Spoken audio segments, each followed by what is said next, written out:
Bueno, vamos a ir arrancando.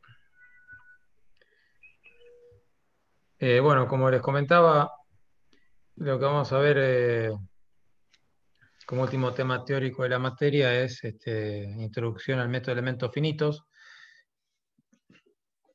Lo que queremos acá es hacer un planteo del método, una formulación que, digamos, es aplicada al caso de elementos planos. O sea, los elementos finitos los podemos aplicar a elementos viga, elementos chapa, elementos sólidos con volumen, eh, para distintos tipos de análisis, ¿no? En nuestro caso, el ejemplo que vemos es aplicado a chapas, estados planos, y bueno, un poco es para ver, en base a la teoría que ya hemos visto de estados planos, cómo podemos hacer la formulación de la teoría matemática de la elasticidad. O sea, es pasar, cuando estamos analizando un continuo, un cuerpo continuo, lo que hemos dicho que en la teoría matemática de elasticidad, cuando tenemos un cuerpo, asumimos que el mismo es homogéneo, eh, digamos que no tiene discontinuidades internas, y que todas las funciones que definen los corrimientos, las deformaciones, las tensiones, dentro de este cuerpo, se define a través de funciones continuas, que son continuas ellas hasta su derivada enésima, ¿no? Esto es las hipótesis, digamos, que asume la teoría matemática de la elasticidad. Resolviendo el estado tensional de un cuerpo determinado con unas cargas determinadas, nosotros podemos determinar para los infinitos puntos que componen ese cuerpo, en cualquier punto, su estado tensional, ¿no? O calcular sus corrimientos de cualquier punto del cuerpo. Podemos calcular cualquier variable de las que necesitemos calcular, ya sean corrimientos, deformaciones, tensiones. Eh, el otro planteo es hacer una discretización, es decir, partir a ese cuerpo en una cantidad finita de elementos que lo componen, ¿no? Eh, por eso hablamos de elementos finitos, ¿no? Porque tenemos una cantidad finita de elementos que nos va a representar el comportamiento, perdón, de este cuerpo, que va a ser esto va a ser una aproximación del continuo, ¿no? Entonces, cuanto más chicos sean los elementos, más me voy acercando al continuo. Nosotros vamos a utilizar elementos de tipo triangular, plano, para poder hacer el planteo, la formulación de las relaciones que hay entre el estado tensional de un elemento y cómo se vincula con los otros elementos, de los cuales se interactúan y se generan fuerzas nodales entre cada uno. Entonces vamos a ver cómo podemos determinar también esas fuerzas nodales en un elemento, para luego poder extrapolarlo a todos los elementos que componen el cuerpo y poder así resolver el problema elástico en forma discreta, ¿no? Que es en forma de elementos finitos. Acá tenemos una idealización de un cuerpo de forma circular. Y lo que vemos es que estamos discretizando con elementos triangulares, y tenemos la composición de estos 6 elementos triangulares. Nos componen como una figura de un hexágono que está circunscripto dentro de este círculo, y lo que nos va, acá lo que vemos en amarillo, es las partes del cuerpo que no van a estar modeladas por esta discretización con 6 elementos, ¿no? Si aumentamos la cantidad de elementos a 20, digamos, ya el error que cometemos es menor, ya que prácticamente estamos considerando el cuerpo con su geometría en los bordes, casi, digamos, copiando la forma que tiene el cuerpo, ¿no? Y bueno, pasando a 604 elementos, ya tenemos una discretización muy fina y podemos tener los valores que obtengamos de esta discretización van a ser mucho más precisos que los de esta y obviamente que la de la primera, ¿no? Dado que vamos a poder tener una distribución de las tensiones dentro de los elementos, digamos, más continua que en estos casos, y digamos, se van a aproximar más al sólido, ¿no? al continuo, ¿no? Al elemento continuo. Pero bueno, obviamente que pasar de acá a la tercera, de la primera a la tercera discretización, eso implica obviamente muchas más ecuaciones que hay que resolver, el sistema de ecuaciones que componen lo que se llama la matriz de rigidez global, que es la que involucra a todos los elementos, va a ser muy grande y bueno, obviamente que los recursos de cálculo van a aumentar terriblemente, ¿no? Acá tenemos un modelo mucho más simple que con 6 elementos se resuelve mucho más rápidamente, pero su precisión es mucho menor que de los resultados que en este caso, ¿no? Esto siempre es el costo computacional que uno tiene, ¿no? En estos métodos numéricos, aumentar o mejorar la discretización involucran también más costo computacional. Bueno, para empezar el análisis vamos a, digamos, como veíamos aquí, vamos a tomar un elemento, como por ejemplo este que está aquí, triangular, lo aislamos y bueno, empezamos a analizar cómo vamos a trabajar con este elemento que lo denominamos como elemento n, ¿no? Los nodos los denominamos con las letras I, J y K, y este elemento plano, cada nodo de este elemento plano va a poder desplazarse en dirección horizontal y vertical, ¿sí? Entonces van a ser los corrimientos de cada nodo, ¿no? Entonces, por ejemplo, acá el nodo I va a tener un corrimiento horizontal U y un corrimiento vertical B. El subíndice indica que corresponde al nodo I. Lo mismo con el J, tendrá un corrimiento en U y en B, y el mismo con el nodo K, tendrá un corrimiento en la dirección U y en la dirección B. Entonces, lo que se propone de partida es decir que los corrimientos, tanto en la dirección U como en la dirección B, lo vamos a suponer, esto es una, digamos, una propuesta que se hace, decir que van a tener una variación lineal, van a variar linealmente. Entonces establecemos un polinomio de primer grado, nada más que expresado en un polinomio de dos variables, ¿no? de x y de y.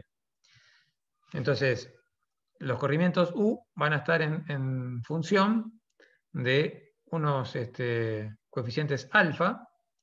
Este va a ser el coeficiente alfa sub 0 del elemento n, que es como el término independiente. El término alfa sub 1, n, que corresponde al, va afectado a la coordenada x de los nodos, y el coeficiente alfa 2 del elemento n, que está asociado a la coordenada y de los nodos, ¿no? Que nos van a,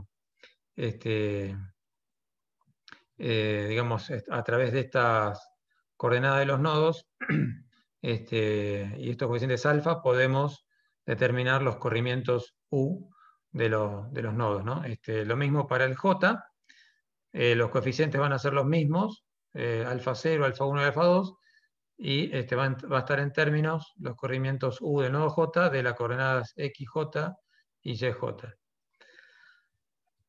Y lo mismo para el nodo K. Y para los corrimientos verticales habrá otro polinomio con otro coeficiente beta, que está asociado también a las coordenadas X y Y de los nodos, I, J y K. Puedo establecer otras funciones, que esto se llaman funciones de forma, que establecen cómo es el campo de corrimientos de los nodos. Y digamos, esta es la forma, digamos, inicial, más básica, que es con polinomios de primer grado. Hay elementos de mayor precisión también que establecen funciones de forma de tipo cuadrática o cúbica. Eso tiene que ver con la interpolación del campo de desplazamientos y bueno, a medida que aumento el grado del polinomio, aumento la precisión en el cálculo de los corrimientos de los nodos, pero obviamente si aumento el grado voy a tener más coeficientes que determinar, o sea, en este caso, en estos polinomios, las coordenadas de los nodos son mis datos, porque yo cuando discretizo sé qué coordenada ocupa cada nodo en función del tamaño de malla que estoy utilizando, puedo saber la posición de cada uno de ellos, o sea que las coordenadas X y Y son datos míos. Lo que tengo que ver ahora es determinar cuánto valen los alfa y los beta para poder trabajar con estos polinomios. Entonces, si aumento el grado de polinomio, tendré después un x cuadrado, un y cuadrado, tendré un x por y con otro coeficiente, o sea, se me agregan más términos, obviamente, y más incógnitas que calcular, ¿no? Entonces, aquí vemos que aumentar también la precisión, yo puedo mejorar mi discretización, mi cálculo por elementos finitos de dos maneras, o haciendo una malla más fina, o mejorando la calidad del elemento, que es a través de las funciones de los corrimientos, ¿no? O funciones de forma, lo van a encontrar en la bibliografía al respecto, que bueno, puedo tener una misma discretización, el mismo tamaño de elementos, pero mejorar digamos, el polinomio interpolador y tomar uno de segundo grado o tercer grado, y mejora la precisión del cálculo. Pero esto me hace también tener un mayor costo computacional. La otra manera es trabajar con elementos más simples, con polinomios de primer grado, y por ahí aumentar la malla, ¿no? Entonces hay que ver qué conviene en cada caso, dependiendo de la geometría que uno tenga. Si la geometría es muy compleja de la pieza que quiero modelar, o no. Bueno, eso va a ser también un tema que va a depender del modelista, una decisión que tiene que tomar al momento de calcular, ¿no? Bien, entonces una vez que planteo estos polinomios, lo que tengo que hacer ahora es poder determinar cuánto valen los coeficientes alfa y los beta. Entonces, para hacer eso, vamos a plantear un sistema, sistema de ecuaciones donde mis incógnitas van a ser los alfa. Entonces, establezco este sistema de ecuaciones en forma matricial.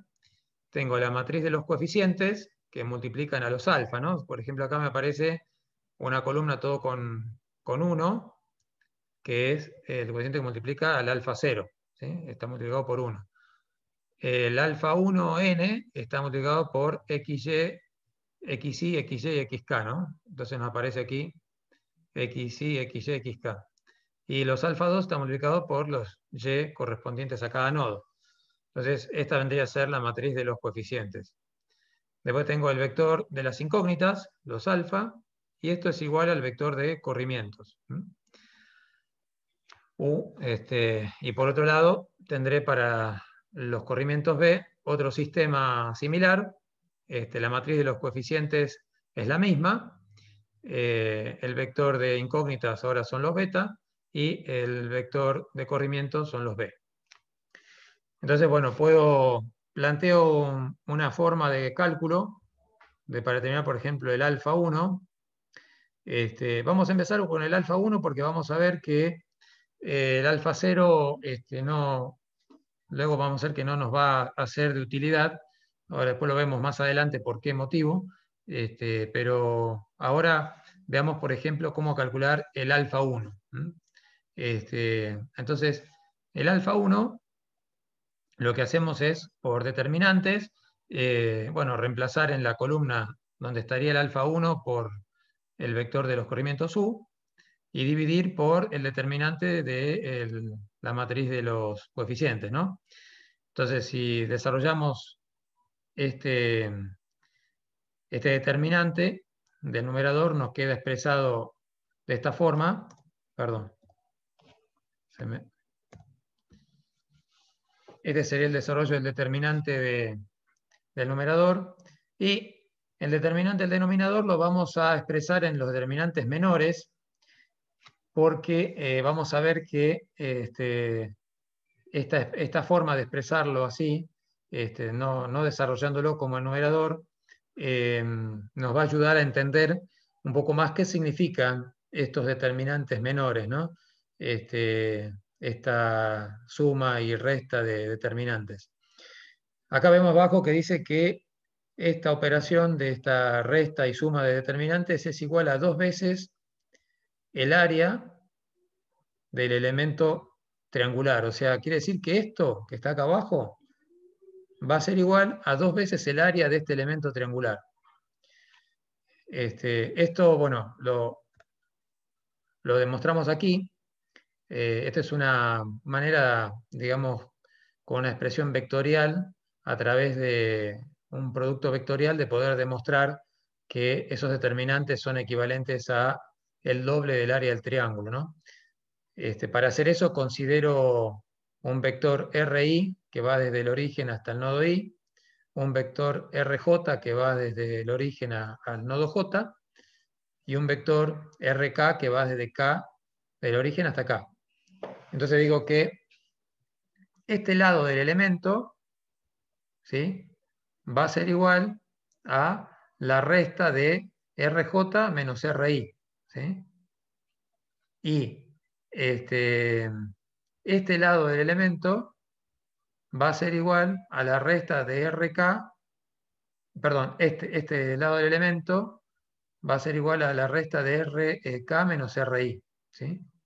Entonces voy a hacer el producto vectorial de la resta de estos vectores, que van a ser los lados, estos lados del triángulo, del elemento, y el producto vectorial de esta resta de vectores, si hago la distributiva tomando el módulo de este producto vectorial, vemos que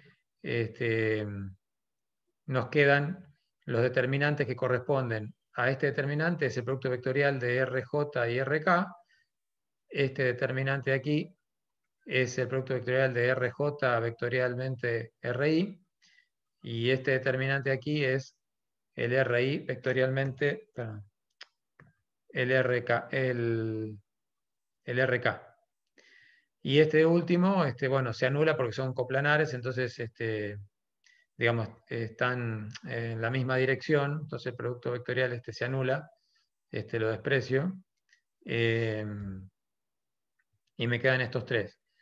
Entonces, vemos que el producto vectorial me está dando esta área, que sería este rectángulo, que es 2 veces el área del elemento triangular. Entonces, bueno, lo que estamos viendo, entonces lo que vamos a hacer es reemplazar en el denominador la operación esta de los determinantes menores directamente por el duplo del área del elemento triangular.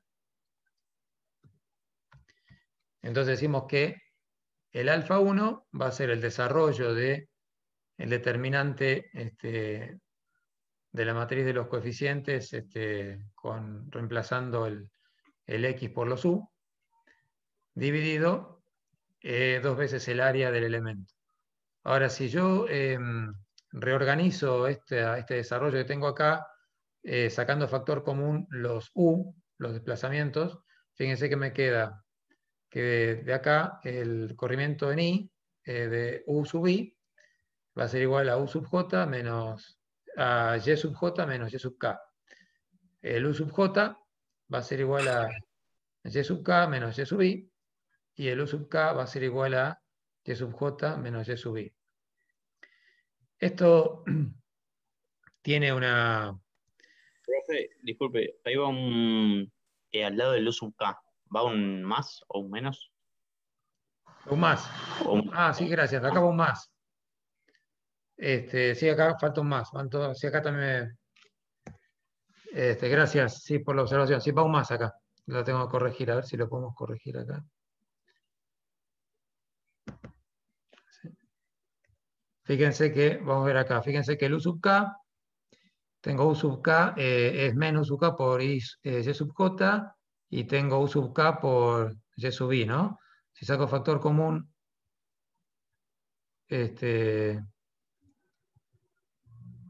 a ver.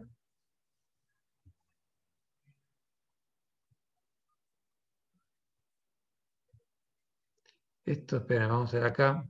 Cuando estoy con el U sub K, esto va en sentido horario. Fíjense que hay un errorcito acá. Bien, gracias por haber detectado un error. Fíjense que cuando tengo el U sub I, el U sub I es I sub J menos el I sub K, ¿no? Sí, lo ven acá. Eso se ve claro, ¿no? Fíjense que cuando voy acá digo el U sub I me queda como el IJ menos el IK. Si me voy restando en sentido horario. Cuando hago el U sub J, va a ser el I sub K menos el I sub I. A ver, fíjense. Cuando hago el I sub J es el I sub K menos el I sub I, ¿ven? Entonces acá esto tendría que ser más, y acá está al revés. Tendría que ser el I sub I menos el I sub J.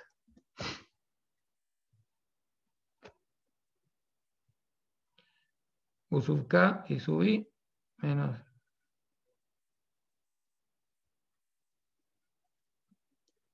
ahí está, menos I, está perfecto. Y nos quedaría como... el alfa 2 nos queda I sub I. El alfa 2 va en sentido contrario. Cuando los X va en sentido antihorario. Fíjense que el U sub I para el alfa 2 es XK menos XJ. U sub I es XK menos XJ. Va en sentido antihorario. Es una reglita para entender cómo, para no equivocarse con esto que marea un poco, ¿no? Entonces el U sub K, si va en sentido antihorario, tendría que ser el XJ menos el XI. Este está bien, y es más. ¿Se entiende? No sé si es medio... Se entendió bien. Ok, bárbaro.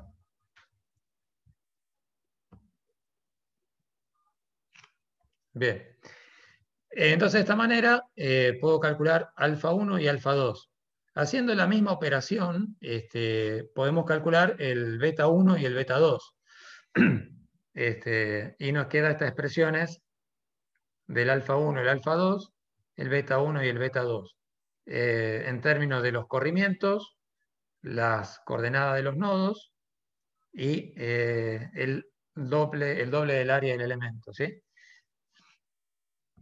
Entonces vamos a ver cómo podemos relacionar, ahora que sabemos cuánto valen los coeficientes alfa, relacionarlo, aplicar las relaciones cinemáticas que ya hemos visto en estados planos. Y fíjense una cosa, en un estado plano, con coordenadas cartesianas, teníamos el epsilon x, que era igual a la derivada de u respecto de x, el epsilon y, que bueno, acá faltó colocar el epsilon y, vamos a colocarlo,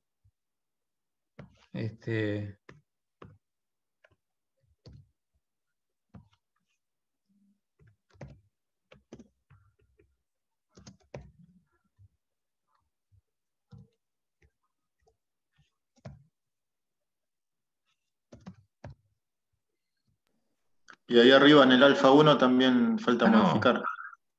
perdón, no, estoy haciendo mal, no, disculpen, estaba acá, es el, no, estaba bien puesto, no, perdón, no, el epsilon x, que es la derivada, si derivo a u respecto de x, fíjense que el único coeficiente que depende de x es el alfa 1. Todo lo demás se me anula. Entonces me queda que alfa 1, la derivada de u respecto de x es alfa 1. Y va a coincidir con epsilon x. si derivo a u respecto de y, obtengo alfa 2, ¿sí? Porque es el único que depende de y en el polinomio. Si hago lo mismo ahora con el polinomio de los corrimientos b, que está en función de beta, si derivo a b respecto de x, me queda beta 1, y si derivo a b respecto de y, me queda beta 2. Y esto sí es epsilon y. Entonces, bueno, ahora encontré las relaciones que hay entre los coeficientes y las deformaciones, ¿no? El epsilon x y el epsilon y. Y veo que entre el alfa 2 y el beta 1, cuando analizo la distorsión gamma xi, que es la derivada de b respecto de x más la derivada de u respecto de y, veo que esto lo puedo reemplazar por alfa 2 más beta 1. Entonces, acá lo que yo decía que el beta 0 para las relaciones cinemáticas no tenía influencia en el polinomio, porque no, al aplicar las relaciones cinemáticas no tiene intervención, ¿no? El alfa 0 sí me interesan del polinomio los alfa 1, alfa 2, beta 1 y beta 2, ¿no? Que van a ser los que sí están en relación con las relaciones cinemáticas.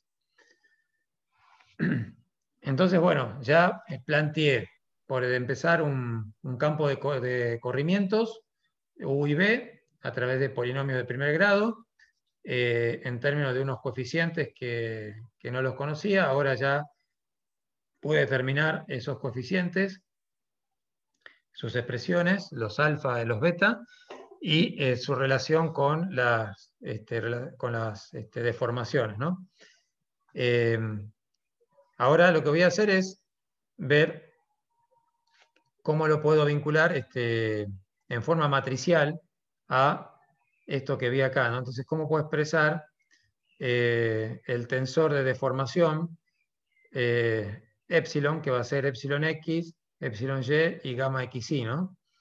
Ese tensor de deformación lo voy a expresar en forma matricial a través de las relaciones de los coeficientes alfa 1, alfa 2, beta 1, beta 2, con las relaciones que tenemos aquí en términos de los corrimientos y la coordenada de los nodos, ¿no? Entonces, en forma matricial, este tensor de deformaciones quedaría expresado de esta forma. Quedaría como esta matriz, donde acá lo que he reemplazado es el epsilon x, y acá tengo el u, acá tengo el epsilon i, acá tengo el b, y acá tengo los gamma, el gamma xi en términos de las coordenadas, ¿no? De los nodos. Que fíjense que este sería el alfa 2, que es esto que está acá, sería xk menos xj, xi, xk, xj, xi, ¿no? Sería alfa 2, y el beta 1, que sería el i sub j, el i sub k, el i sub k, el i sub y sub i, el y sub j y y sub i, que es lo que tengo expresado acá, ¿no? Serían los alfa y los beta, que lo he puesto a las deformaciones en función de los alfa y los beta, y ellos a su vez en función de las coordenadas de los nodos y los corrimientos. Entonces, vamos a denominar a esta matriz que nos quedó acá, esta matriz grande que nos quedó aquí, como matriz de geometría. ¿Por qué? Porque depende de la posición de los nodos, ¿no? La denominamos matriz de geometría, la simbolizamos con la letra G, la n es que corresponde al elemento n, y el vector de los corrimientos lo vamos a inventar delta. Esto no es módulo, sino que sería el símbolo de vector. Serían los corrimientos del elemento n, vector corrimientos. Entonces, en forma simbólica, puedo expresar esto en forma compacta como el vector digamos, el tensor de deformaciones del elemento n como 1 sobre 2 veces el área del elemento por la matriz de geometría del elemento n por el vector de corrimientos del elemento n. Esta es la manera donde expreso digamos, el tensor de deformaciones del elemento en forma matricial, ¿no? A través de esta matriz de geometría y el vector de corrimiento. Fíjense que estamos haciendo todos los pasos que hicimos cuando veíamos teoría matemática de elasticidad, o sea, estamos siguiendo el planteo de los corrimientos, las relaciones cinemáticas, ahora la ley de Hooke, las leyes constitutivas, pero bueno, lo estamos expresando en forma matricial, referidos a un elemento, ¿no? Entonces, la ley de Hooke, expresada en términos de tensiones, tiene esta forma, ¿sí? Si acá de la ley de Hooke, lo que hacemos, por ejemplo, con la tensión tangencial, es expresar el modo de elasticidad transversal en términos de E, para que quede todo en términos del modo de elasticidad longitudinal. Nos queda esta expresión acá multiplicando y dividiendo por 1 menos nu, para que nos quede un factor igual al de la tensión normal X y Y. Todo esto, bueno, es un artilugio matemático para acomodar la fórmula, la ecuación, y matricialmente sería que el tensor de tensiones va a ser igual a E sobre 1 menos nu cuadrado por esta matriz, que está en términos del coeficiente de Poisson, y el vector o el tensor de deformaciones. Esta matriz que está acá, que surge de expresar las ecuaciones de la ley de Hooke en forma matricial, se denomina matriz de Hooke. Por eso está con la letra H mayúscula. Y acá hemos reemplazado el tensor de deformaciones por la matriz de geometría y el vector de corrimientos, ¿no?, del elemento n. Entonces, para un elemento, el tensor de tensiones en estado plano, para el elemento n, nos quedará igual a E sobre 2 veces el área del elemento por 1 menos nu cuadrado. Esto, el E sobre 1 menos nu cuadrado, se nos agrega ahora por la ley de Hooke. Esto es una constante. Esto es una constante. Y esto está multiplicado por la matriz de Hooke. Esto que está en términos del coeficiente de Poisson. Esto depende del material que esté utilizando. Y la matriz de geometría, que va a depender de la discretización que haya hecho, la ubicación de los nodos, y el vector de corrimientos del elemento n. Entonces, bueno, ahora he llegado a plantear lo que sería el sistema de fuerzas interiores del elemento, ¿no? Ahora tengo que ver cómo esas tensiones se relacionan con las fuerzas que le llegan, el estado de cargas que tiene ese elemento para generar un estado tensional en el mismo, ¿no? Entonces, para plantear las fuerzas nodales equivalentes, se utiliza un sistema de cargas que estas tensiones que están aplicadas sobre el elemento se van a ver reflejadas en el elemento a través de las tensiones por el área que tenga el elemento.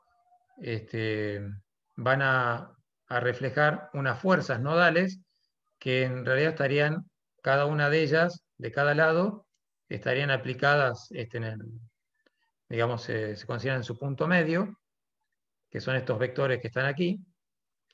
Y como en realidad en los elementos finitos la interacción entre los elementos se hace a través de los nodos, lo que se asume es que las fuerzas nodales equivalentes en cada lado del elemento están distribuidas en forma equitativa en cada nodo, ¿no? Por ejemplo, la F, esta fuerza vertical, que sería la FIY, la F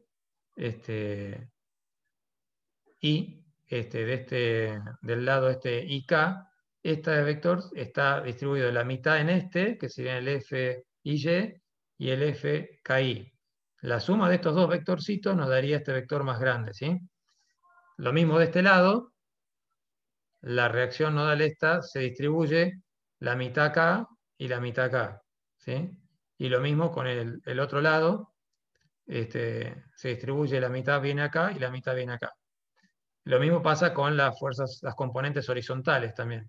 Se consideran que sobre cada lado actúa la mitad de cada una, de estas fuerzas nodales equivalentes. Entonces, para poder determinar cuánto valen estas fuerzas, lo que tenemos que hacer es descomponer este sistema y analizar cómo actúa cada parte de este estado tensional sobre los lados del triángulo, generando fuerzas nodales. Eso lo vamos a ver aquí, donde fíjense que tenemos 6 componentes que son las fuerzas horizontales en el nodo I, J y K, y las fuerzas verticales en el nodo I, J y K, ¿no? Tenemos 6 ecuaciones. Vamos a ver, por ejemplo, cómo se construye la fuerza horizontal en el nodo I.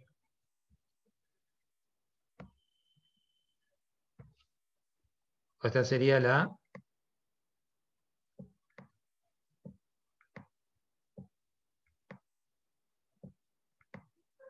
F X Y, ¿no? Que sería este término que está acá. Fíjense que la FXY o FIX sería la fuerza en el nodo I en la dirección X. Tenemos una componente que es sigma X menos, dice menos sigma X. Esto recuerden que era tracción, esto estaba tirando, como vemos acá, el sigma X son de tracción, entonces la tensión es en dirección opuesta a mi sistema de coordenadas. Las tensiones son de tracción, van de este lado hacia la izquierda. Entonces considero que el signo negativo porque están en sentido contrario a mi X positivo.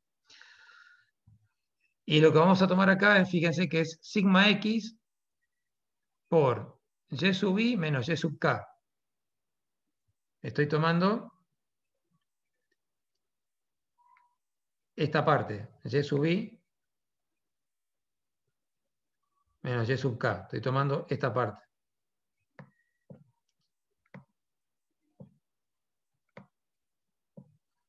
¿Sí? Y fíjense que sería este largo, o sea, sería la proyección de este lado sobre la vertical, y eso está multiplicado por el espesor. O sea que la diferencia de estas dos coordenadas por T, que T es el espesor del elemento chapa, que bueno, no lo hemos mencionado hasta ahora, pero este elemento tiene un espesor. Entonces, esto me está dando una superficie, ¿no? Un área, que sería la diferencia esta de altura, el Y sub I menos el Y sub K por el T me da un área, que multiplicado por la tensión que estoy teniendo me da una fuerza.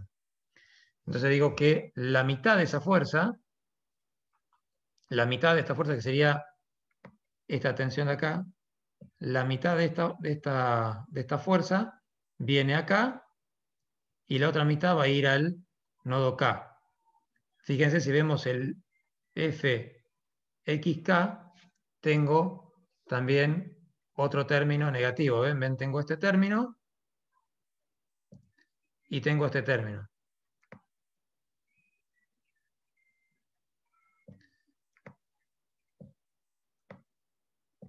O sea que la suma de estos dos me da este tramo de, digamos, de fuerza que está actuando esta tensión por esta área, que me da una fuerza, una resultante, se distribuye la mitad en este nodo y la mitad en este.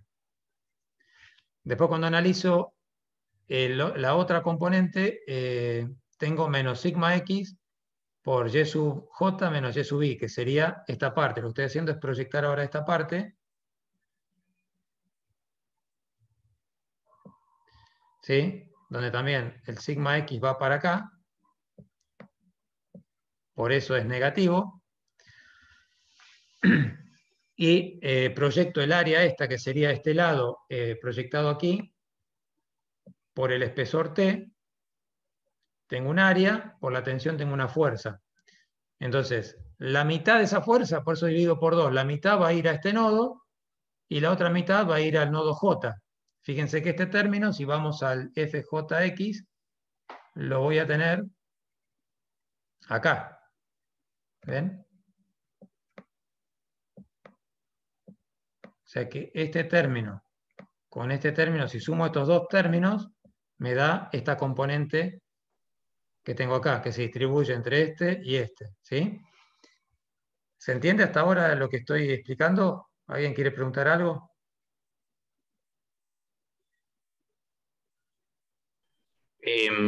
Si puedes repetir eso al final, o sea, como que las fuerzas en los nodos se dividen, ¿en qué sentido?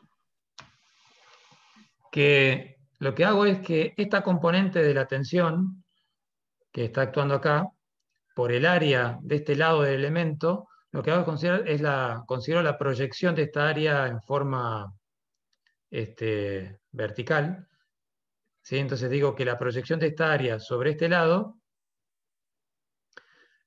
multiplicado por la tensión, esta componente de tensión, me da una fuerza, ¿sí? Que sería el I sub j menos el I sub i por t me da un área, multiplicado por el sigma x me da una fuerza, ¿sí? Que es esta fuerza que va en este sentido negativo hacia allá. Esa fuerza yo la traslado, la tendría que trasladar acá. ¿Sí? En el centro de este lado, tendría que ir al baricentro, pero como la fuerza entre los nodos se transmite, la fuerza de los elementos se transmite a través de los nodos, la interacción del elemento se hace a través de los nodos, lo que decimos, bueno, es que esta fuerza que llega acá, que sería menos sigma x por I sub j menos I sub i por t, la divido por 2. La mitad viene acá y la mitad viene acá. ¿Se entiende? Sí, buenísimo, muchas gracias. Y así voy haciendo con todas las componentes, ¿no? Después tengo que analizar, ya analicé, por ejemplo, para F y X, las tensiones sigma X. Ahora tengo que ver en el nodo I las componentes tangenciales. O sea, tengo la tensión tangencial, tau XI, que actúa en este lado y de este lado, ¿no? Entonces tengo, acá considero menos tau XI por XK menos XI. XK, estoy considerando acá abajo, XK menos XI sería este lado.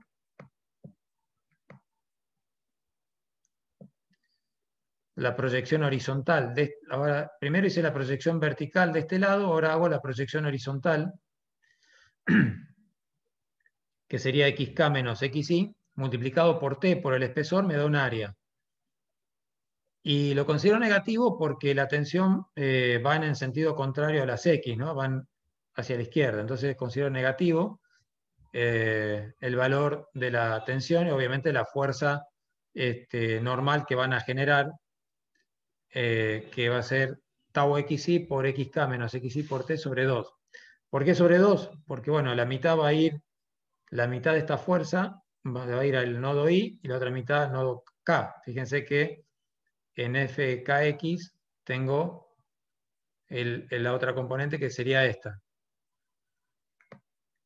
Esta con esta componen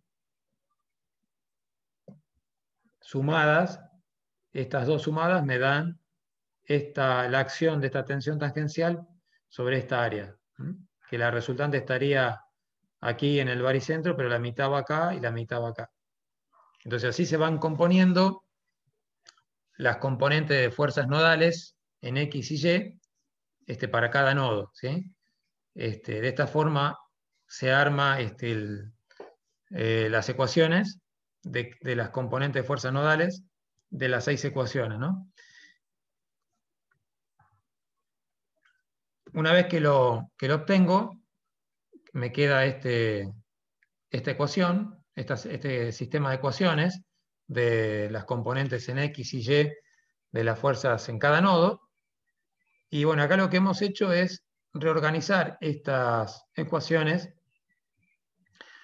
en términos de sigma X, sigma Y y tau XY. Fíjense que la primera ecuación no contiene sigma Y, entonces aparece sigma Y por 0. Sigma X aparece aquí y acá, entonces acá se ha operado con sigma X y bueno, se han simplificado términos. Fíjense que el Y sub I con este Y sub I, perdón, se pueden simplificar. Bueno, operando algebraicamente puedo reducir esta ecuación a esta expresión. Y lo mismo hago con todas las ecuaciones, ¿no? Donde lo que dejo, las pongo en función de las tensiones y de las coordenadas de los nodos, ¿no? Y el espesor del elemento. Entonces, he trabajado este sistema de ecuaciones para expresarlo de esta forma más compacta. Y lo que vemos es que si estas ecuaciones ahora las expresamos en forma matricial, sacando el vector de fuerzas nodales, el espesor es una constante, lo puedo sacar afuera. Me queda esta matriz en términos de las coordenadas de los nodos y el vector, perdón, el tensor de tensiones, sigma X, sigma Y, tau XY. Lo que veo es que la particularidad de esta matriz, fíjense que es parecida a la de geometría que había obtenido inicialmente.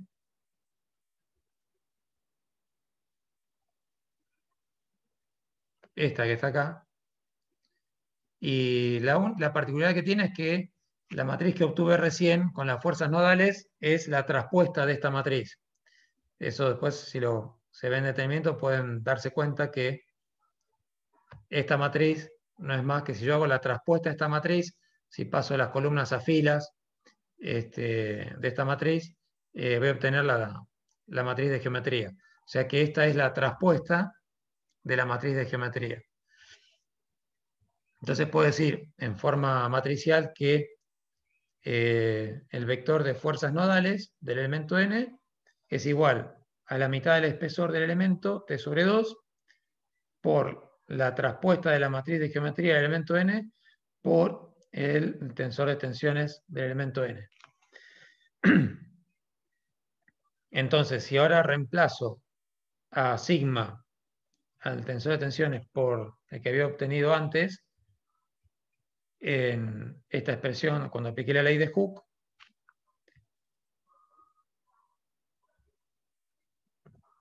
nos queda que el vector de fuerzas nodales va a ser igual a E por T sobre 4 veces el área del elemento, porque ahora se agrega este 2 al 2 que había antes, por 1 menos nu cuadrado, por la traspuesta de la matriz de geometría, por la matriz de Hooke, por la matriz de geometría del elemento n, por el vector de corrimiento del elemento n. Fíjense que nos quedó una expresión que relaciona fuerzas y corrimiento, ¿sí? En el medio hay otros parámetros como la matriz de geometría, la matriz de Hooke, la traspuesta de la matriz de geometría, el E, el espesor, el coeficiente del Poisson, el área del elemento. Bueno, todos términos que van a constituir una constante, ¿no? Y esta también, estas matrices van a ser una constante. y tengo un corrimiento y una fuerza. O sea que esto lo podemos asimilar como si fuese como un resorte, ¿no? Donde tengo una rigidez y, digamos, a partir de los corrimientos que tenga, se generan unas fuerzas nodales, ¿no? Esto es porque estamos trabajando en, digamos, podemos aplicar digamos, que se llama método directo, de esta forma porque tenemos también una relación lineal entre las tensiones, deformación y proporcionalidad. Estamos en un sistema lineal y vemos que también hay una linealidad entre las fuerzas y los corrimientos. Entonces podemos decir que esta expresión de las fuerzas nodales que teníamos recién, lo podemos expresar como esta constante por K del elemento n, que sería la matriz de rigidez del elemento por el vector de corrimientos, ¿no? Donde la matriz de rigidez del elemento está expresada por la traspuesta de la matriz de geometría, por la matriz de Hooke y por la matriz de geometría del elemento n. Obviamente que esto es un elemento, o sea, fíjense que todo esto que hemos hecho, todo este análisis, es para determinar cómo son las ecuaciones constitutivas y poder llegar a la matriz de rigidez de un elemento, ¿no? Estamos hablando, por ejemplo, de este elemento. Ahora, si tengo n elementos, tendré que hacer la matriz de cada uno de ellos. Cada uno tendrá su matriz de geometría porque tendrá sus coordenadas en distintos puntos. Yo tendré que fijar un sistema de coordenadas absoluto respecto al cual tendré que tomar la posición de cada uno de los nodos y armar la matriz de geometría de cada nodo. A partir de ahí podré armar con la matriz de geometría y la traspuesta, y con la matriz de Hooke podré armar la matriz de rigidez de cada elemento. Y una vez que tenga la matriz de rigidez de cada elemento, tendré que hacer el ensamble de la matriz de rigidez global, ¿no? De todos los elementos que componen ese cuerpo. Y ahí ver las fuerzas que llegan a los nodos. En este caso se pueden ser las acciones exteriores, las reacciones de vínculo, y bueno, y de esa manera poder calcular los corrimientos. Y una vez que calculo los corrimientos, de ahí puedo calcular las deformaciones, las tensiones, puedo hacer el cálculo completo de ese estado tensional, ¿no? Como para poder aclarar un poco o ver cómo aplicar esta metodología, vamos a ver un pequeño ejemplo sencillo.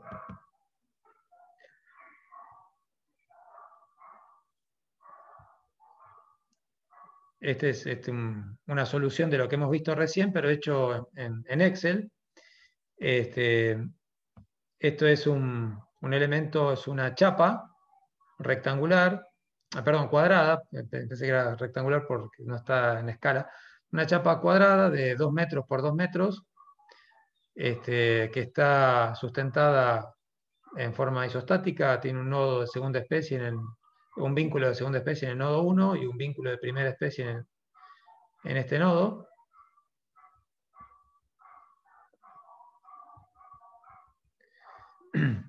Y acá lo que hemos hecho es, para simplificar el cálculo, como estamos trabajando con elementos triangulares, para poder obtener una discretización simple, hemos discretizado con 2 elementos, trazando una diagonal, y tengo 2 elementos triangulares iguales, ¿no?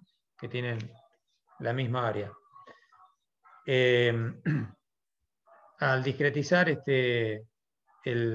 la chapa de esta forma, bueno, colocamos a los vértices de este cuadrado, le ponemos números. Esto es importante que cuando se empieza a trabajar de esta forma, de discretización, de tener un orden y respetar el orden que se le asignan a los nodos.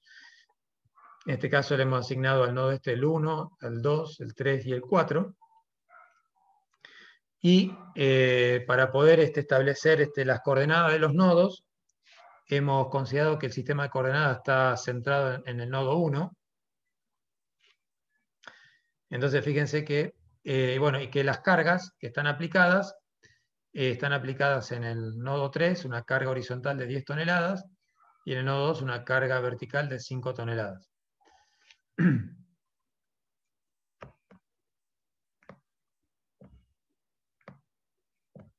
Entonces fíjense que tenemos, por un lado, separamos el elemento 1 y por otro lado el elemento 2. Entonces tenemos que el elemento 1 está conformado por el nodo 1, 2 y 4. Fíjense que acá es importante tener el orden y saber bien de no mezclar los nodos que llegan a cada elemento. El elemento 1 está conformado por el nodo 1, 2 y 4. Y el elemento 2 está conformado por los nodos 2, 3 y 4. Fíjense que aquí el nodo 2 lo comparten los dos elementos y también el nodo 4. Entonces ahí vamos a ver que va a haber una interacción entre los nodos que va a estar dada a través de los nodos 2 y 4, ¿no? Cuando vemos la matriz de rigidez global, el ensamble de la matriz de rigidez de cada elemento, veremos que a través del nodo 2 y nodo 4 va a haber una suma de rigideces de las componentes de la rigidez de cada elemento van a sumarse en estos nodos. Bueno, fíjense que el sistema de coordenadas dije, está centrado en el origen, entonces fíjense que el nodo 1 está en 0, 0, está en el origen de coordenadas, y bueno, el nodo 2 está en 0 en X, 2 en Y, el nodo 4 está 2 en X, 0 en Y, y bueno, acá tenemos las coordenadas correspondientes a los nodos del elemento 2. Bueno, identificamos las constantes, tenemos el Poisson de 0,3, tenemos el modelo de elasticidad, un espesor de 10 centímetros, 0,1 metros. El área del elemento, bueno, la podemos calcular.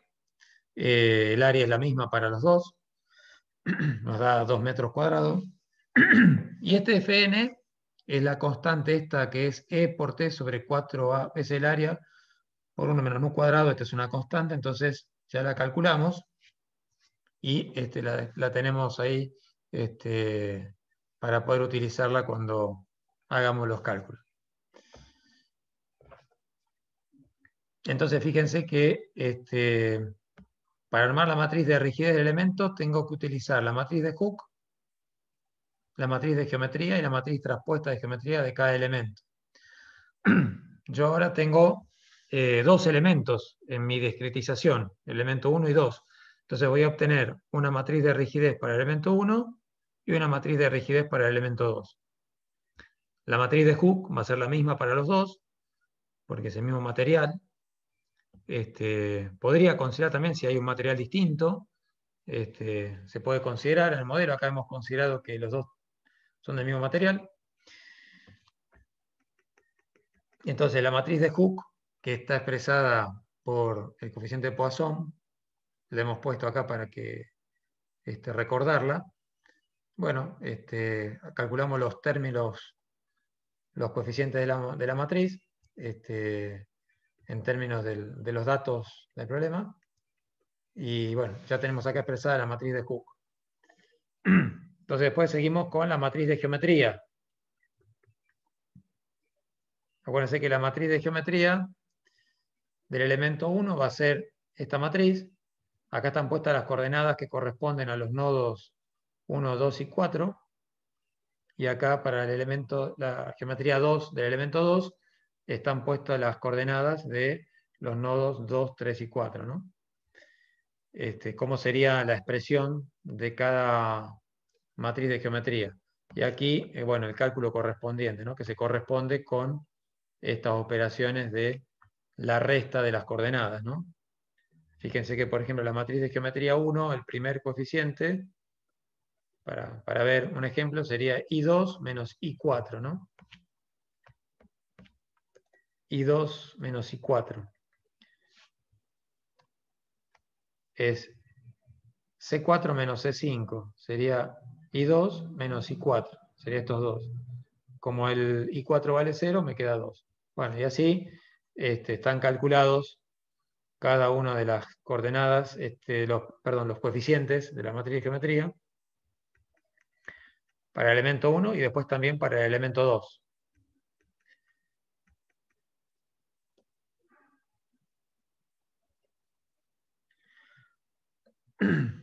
Acá hemos hecho el producto de las dos matrices de Hooke por la de geometría para cada elemento.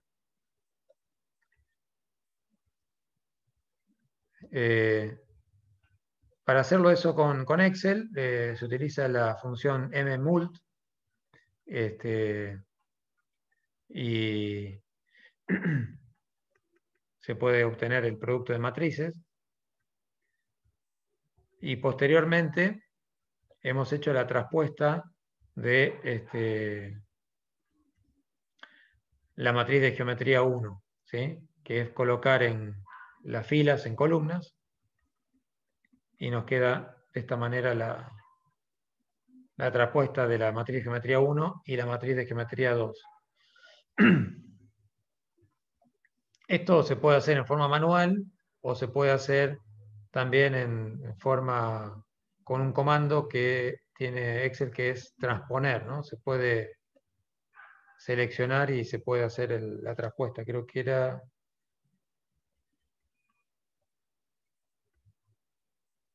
a ver si estaba así, parece que era...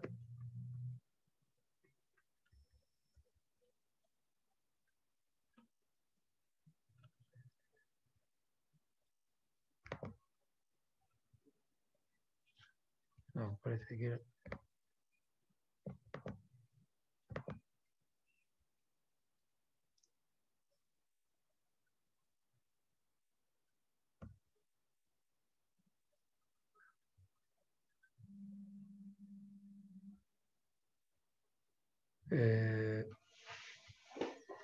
creo que era...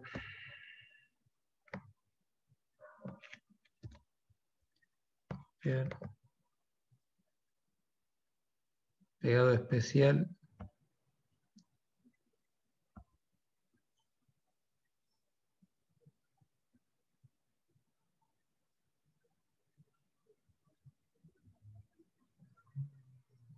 Bueno, a ver, parece que no lo recuerdo ahora. Bueno, es un comando que estaba con transponer, pero no era una función, sino que estaba en alguna de las opciones de... Bueno, lo voy a buscar y... bueno, se puede hacer la traspuesta con un comando que es transponer, pero no está como una función matemática, sino como una opción que no recuerdo ahora cómo se la activaba, pero bueno, después lo miro y se los puedo comentar. Bueno, una vez que tengo la traspuesta de las matrices de geometría de los dos elementos, puedo obtener la matriz de rigidez del elemento, que va a ser hacer el producto de la traspuesta de la matriz de geometría por la matriz de Hooke y la matriz de geometría, ¿no? Si recordamos acá, la matriz de rigidez del elemento es la matriz de geometría, la traspuesta de la matriz de geometría por el producto de la de Hooke y la de geometría. Aquí ya tenemos el producto de Hooke y geometría, y lo que hacemos ahora es el producto de estas dos, la traspuesta por esta. Fíjense que esta nos está dando el producto de estas dos.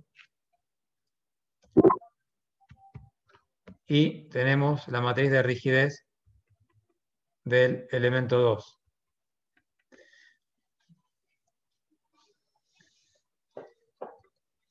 Y acá lo que tenemos es las fuerzas nodales que llegan a cada elemento, que son las fuerzas en X y en Y de los nodos 1, 2 y 4, que conforman el elemento 1, y las fuerzas nodales de los nodos 2, 3 y 4, que conforman al elemento 2.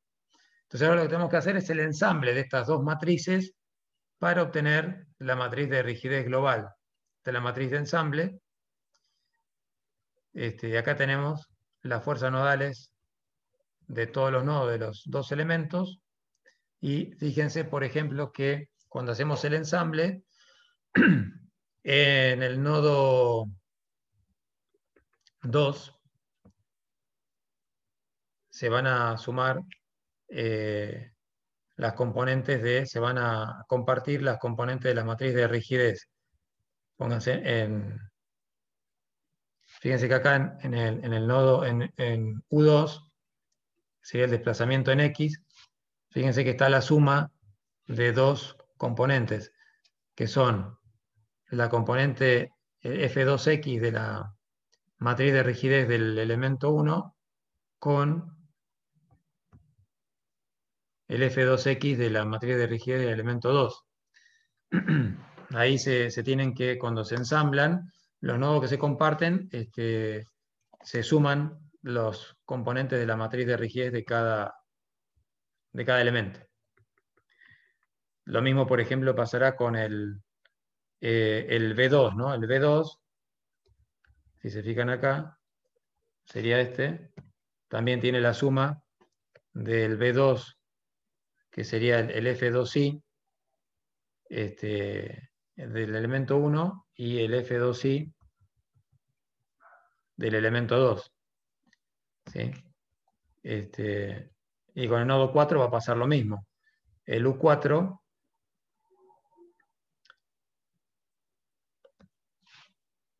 también se suman las componentes, ¿no?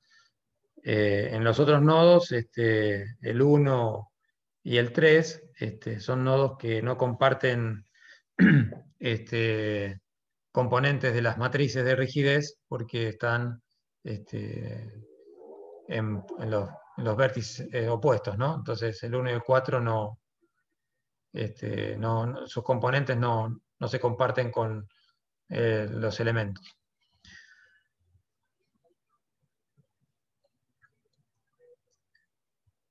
Entonces, una vez que tengo la matriz de ensamble, esta es la matriz de ensamble para dos elementos de esta chapa, y lo que voy a hacer ahora es aplicar las condiciones de contorno. Mis incógnitas son los corrimientos, los U y los B. Las fuerzas nodales, tengo un vector de cargas nodales que tengo valores conocidos, ¿no? Por ejemplo, la carga nodal en I en dirección vertical sería 5 toneladas, ¿no? Este sería el F2I, vale 5. El F3X vale menos 10, ¿no? O sea, y este vale menos 5 porque están en sentido contrario a mi sistema de coordenadas, ¿no? El sistema de coordenadas es positivo hacia arriba y el horizontal positivo a la derecha. Y por otro lado, hay corrimientos que yo ya sé que van a tener un valor nulo. De mis incógnitas de corrimiento, yo sé que el UX y el UI del nodo 1 van a ser nulos porque tengo un apoyo de segunda especie. Perdón, el U1 y el B1 van a ser nulos, U y B, y el B4 va a ser nulo porque tengo un apoyo de primera especie. Entonces, lo que hacemos ahora, una vez que tengo la matriz de ensamble, es aplicar las condiciones de contorno. Sabemos que el U y el B van a ser nulos y que, bueno, acá, perdón, acá lo que hemos hecho para pasar de acá a acá es multiplicar a los coeficientes de la matriz de ensamble por la constante Fn. Fíjense que está multiplicado cada componente por B, la celda B11. La celda B11 es la constante Fn, que multiplica a la matriz de rigidez. Fíjense que tengo que las fuerzas se relacionan con la matriz de rigidez a través de esta constante que es la Fn. Entonces la introduje en la matriz de rigidez de ensamble multiplicando a cada una de los componentes de la matriz. Por eso aparecen estos valores tan grandes aquí, porque la constante es bastante grande, y me aparece esto. Y ahora sí, aplico las condiciones de contorno. Como sé que en el corrimiento U1 es nulo, ¿qué me va a aparecer ahí? Una reacción F1X, ¿no? Porque hay un vínculo. Y en la dirección vertical me va a aparecer una reacción FI vertical. Y también voy a tener una reacción vertical en el nodo 4 debido a que tengo un apoyo de primera especie. Entonces acá aplico las condiciones de vínculo que me reducen las incógnitas de mi sistema. Y aplicamos el vector de cargas, ¿no? Tenía, bueno, acá las 10 toneladas las hemos expresado en Newton, considerando un valor de G de 10 para no trabajar con números redondos. Y este estaría en la posición de F3X y F2Y negativo porque van en sentido contrario a mi sistema de referencia. Y lo que hacemos ahora para poder calcular los corrimientos es reemplazar en cada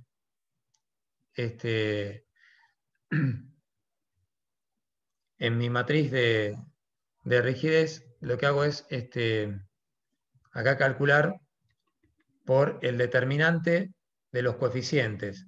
Lo primero que hago es calcular el determinante de la matriz de rigidez de ensamble. ¿Sí?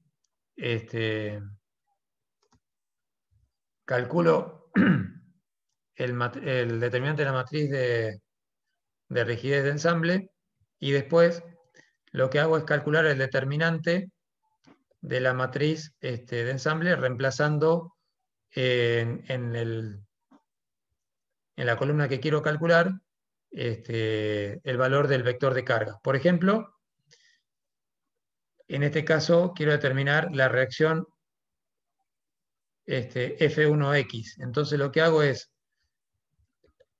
en la columna de F1X, acá donde reemplacé U por la reacción, como U va a ser 0, para que sea 0 hay un apoyo. Entonces si hay un apoyo hay una reacción. Entonces reemplazo en esta columna el vector de cargas y calculo el determinante para F1X. Y la reacción va a ser, la voy a calcular como el cociente entre el determinante de F1X y el determinante de la matriz de los coeficientes, ¿no? Divido este coeficiente dividido este coeficiente. Y esto me da la reacción horizontal que me da 100.000 newton, serían 10 toneladas. Fíjense que es coherente con el estado de carga, ¿no? Porque tengo una sola fuerza horizontal de 10 toneladas y me está dando un F1X de 10 toneladas en sentido contrario a la carga, ¿no? Entonces está equilibrando la acción de esta carga. De la misma manera, calculo la reacción F1I. Lo que hago es reemplazar en F1I el vector de cargas, calculamos el determinante de F1I y hacemos el cociente de este determinante por el determinante de los coeficientes, que ya lo había calculado más arriba. Y obtenemos la reacción F1I, que es igual a 150.000 newton. Y ahora calculamos la F4I, reemplazamos el vector de cargas en la columna de F4I y obtenemos el determinante de F4I, haciendo el cociente de los determinantes, obtengo menos 100.000. Fíjense que estoy teniendo entre 1 y 4, estoy teniendo 150.000 hacia arriba, ¿sí? Y menos 100.000 hacia abajo. O sea que la diferencia de estos dos me está equilibrando a la acción de la carga P1, ¿no? Me está quedando 50.000 newton en sentido vertical que equilibran a estos 5 toneladas que están actuando en el nodo 2.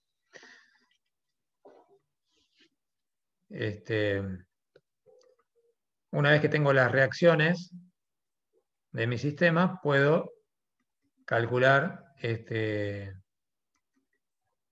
los corrimientos.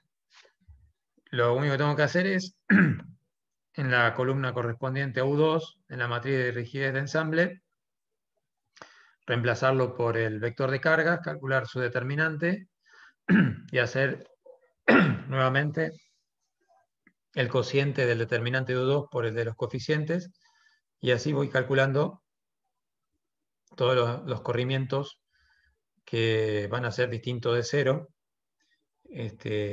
de los elementos, ¿no? De todos los nodos de los elementos. Bueno, una vez que tengo todos los corrimientos, ¿qué puedo hacer? Una vez que tengo los corrimientos, bueno, puedo calcular las deformaciones, ¿no?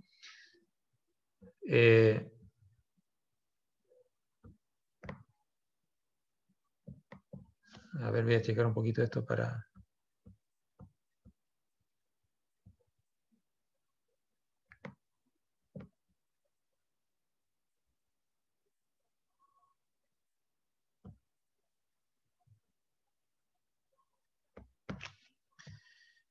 Bueno, acá hemos resumido, hemos traído los resultados de los corrimientos calculados, lo hemos puesto acá en esta tablita para tenerlo más a mano.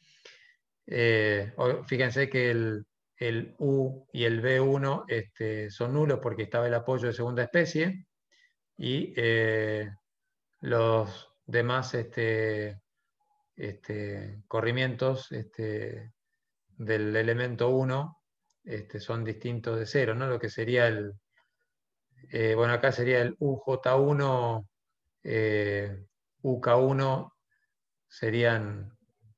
correspondería, ¿no? Ahí habría que, para no confundir, estamos hablando de, sería el I, el J y el K, ¿no?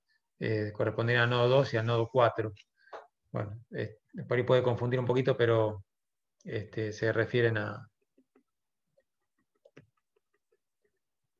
los nodos 1, 2 y 4.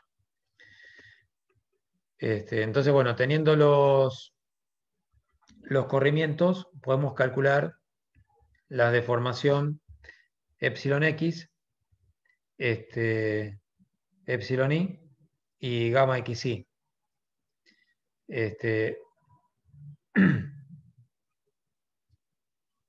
¿Cómo lo calculamos? Hacemos la multiplicación de la matriz del vector de corrimientos por la matriz de geometría, ¿no? Fíjense que la columna de A18 y F20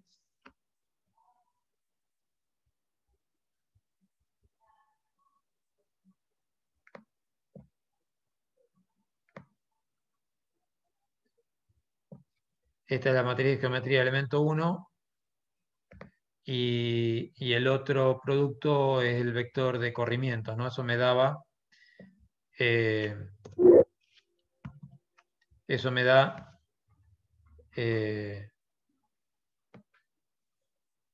las deformaciones epsilon X, epsilon Y y gamma XY. Y acá está multiplicado el valor, para obtener el valor final de las deformaciones, está multiplicado, fíjense, por 1 sobre 2 veces el área del elemento, ¿no? Que eso corresponde a la expresión que tenemos aquí, ¿no? Acá tenemos la expresión del tensor de deformaciones como la matriz de geometría por el vector de corrimientos, y eso multiplicado por 1 sobre 2 veces el área. Aquí está calculado el producto de la matriz de geometría por el vector de corrimientos, y en esta columna está afectado por este coeficiente. Y de la misma manera, una vez que tenemos las deformaciones, puedo calcular las tensiones. Estos son megapascales. Esto sería sigma X, sigma Y y tau XY del elemento 1. Que fíjense que el cálculo lo hacemos, sería la matriz de Hooke por el tensor de deformaciones. Y aquí, afectado por E sobre 1 menos nu cuadrado, nos da las tensiones resultantes. Y lo mismo podemos hacer con el elemento 2. Acá traemos los corrimientos del elemento 2, calculamos las deformaciones y las tensiones. Entonces, hemos podido resolver el cálculo de un elemento plano con dos elementos. Hemos hecho una discretización muy, muy burda con dos elementos triangulares, y obviamente que los valores que obtenemos no tienen una gran precisión porque son elementos, muy pocos elementos, y digamos, eso hace que el cálculo sea bastante, no tenga una precisión muy buena. Podemos mejorar este cálculo, por ejemplo, si aplicamos la misma chapa, pero, por ejemplo, como siempre tenemos que trabajar con elementos triangulares, proponemos la misma chapa, pero con 4 elementos. Entonces, trazamos las dos diagonales y nos quedan 4 elementos. Fíjense que esto ya hemos duplicado la cantidad de elementos, son 4 elementos del mismo tamaño, y ahora tengo 5 nodos. Tengo un nodo central y los 4 vértices, y bueno, el procedimiento es el mismo. Tengo que, ahora tengo que calcular la nueva área, antes era 2, ahora es 1, porque dupliqué la cantidad de elementos. El Fn también varía.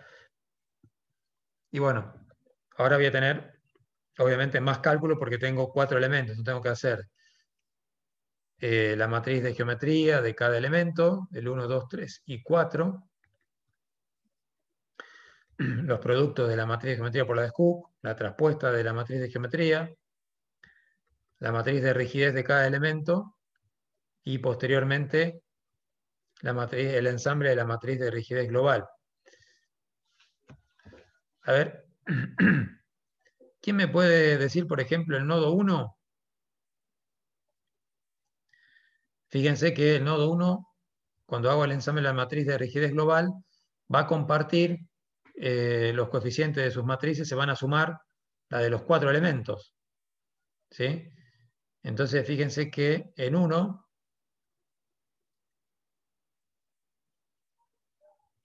vamos a tener, por ejemplo, el X1.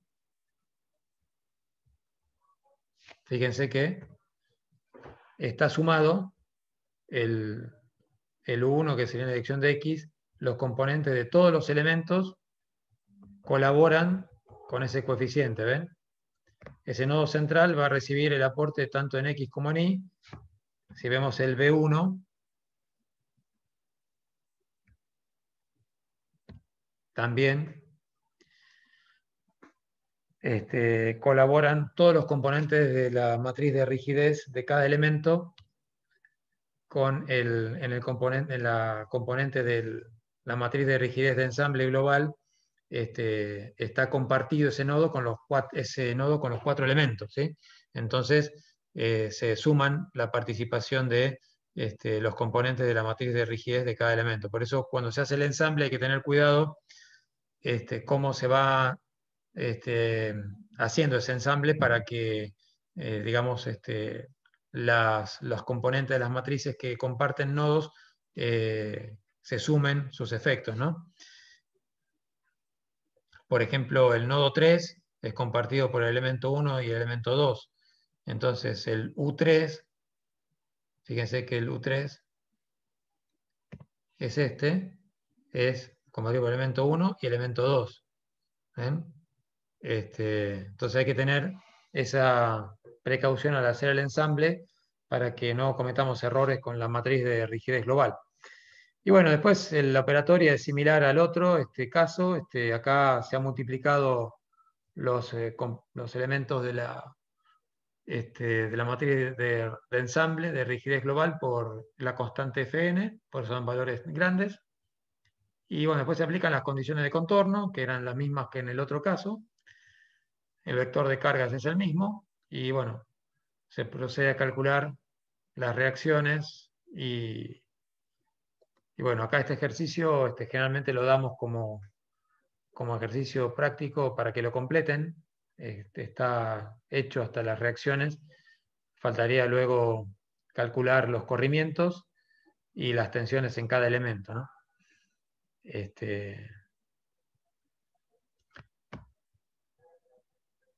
Bueno, ¿alguna pregunta? No sé si se entendió, por ahí fue muy largo, pero no sé si alguien por ahí se quedó con alguna pregunta que quiera hacer.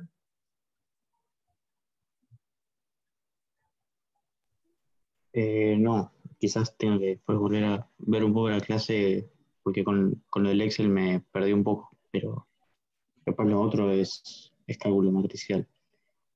Lo que sí me fijé en internet y la función para la matriz, para transponerla, hay una función que es igual transponer o copias la matriz y en pegado especial está transponer. Claro, exacto, sí, eso es lo que no encontraba, que lo intenté hacer, pero no lo encontraba. A ver si lo podemos hacer. Bueno, podemos volver esta. Esta nos va a quedar como de 6×3. Control C. 1, 2, 3, 4, 5, 6.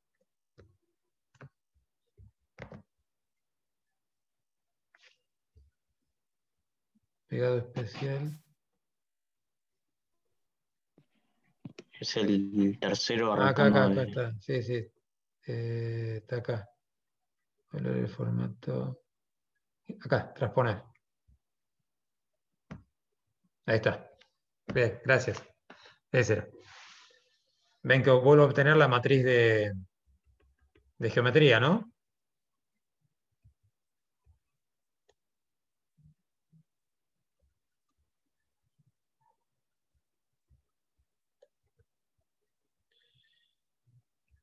Me quedó al revés ahora esto, pero... comando, bueno, ese comando se hace así, se copia la matriz. A ver, vamos a sacar esto. A ver si hacemos la traspuesta de...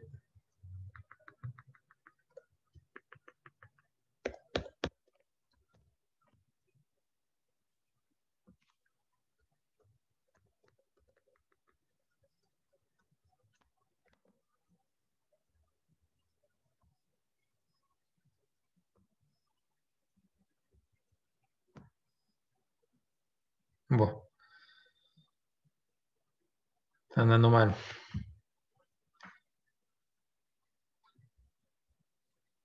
No sé por qué no lo está tomando.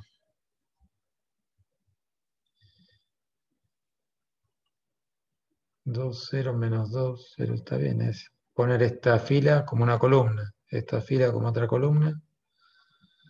No sé por qué no lo está haciendo, pero bueno, esto acá está hecho en forma manual, pero está bien hecho. Es colocar las filas como columnas y están bien.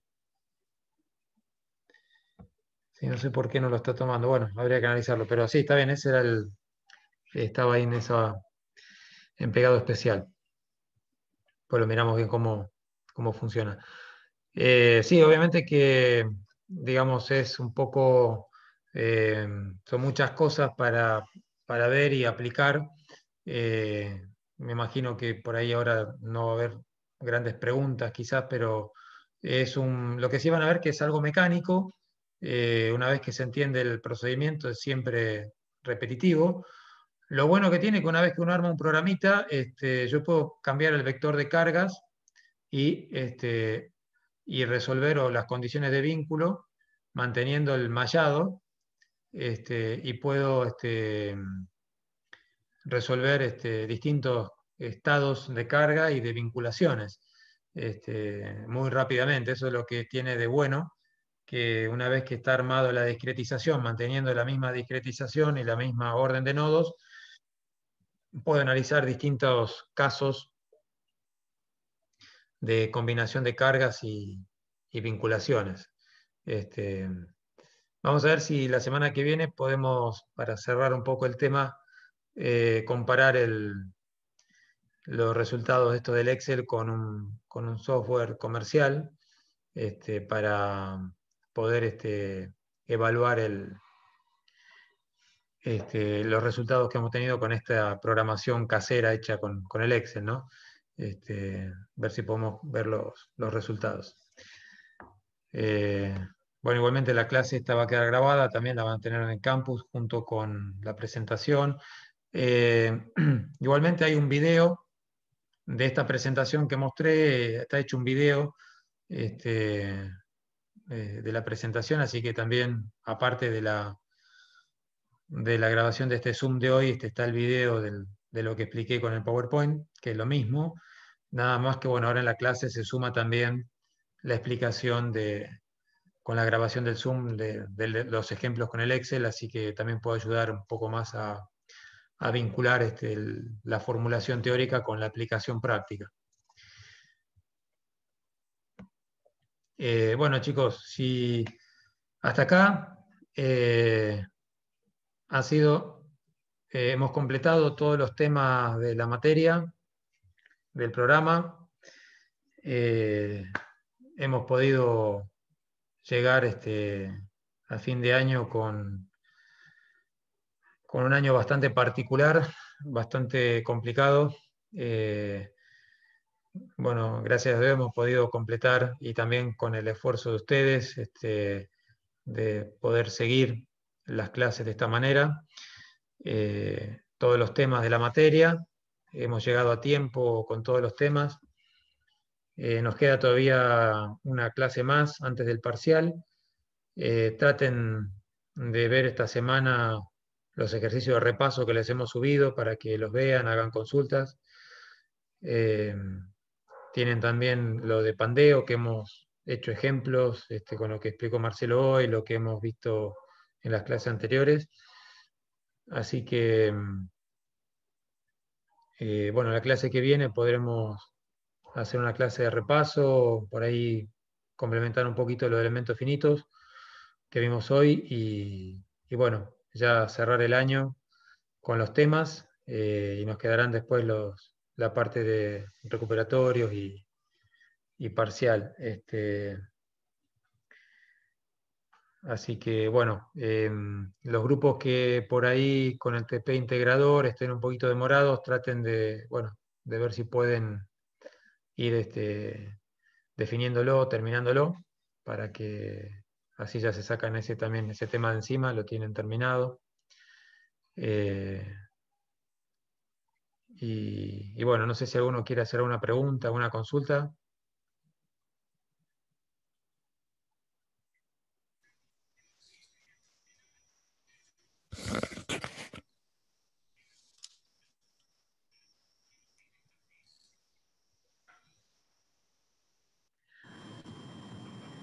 Quería preguntarles, bueno, ¿qué les ha parecido la materia, bueno, en esta modalidad 100% virtual?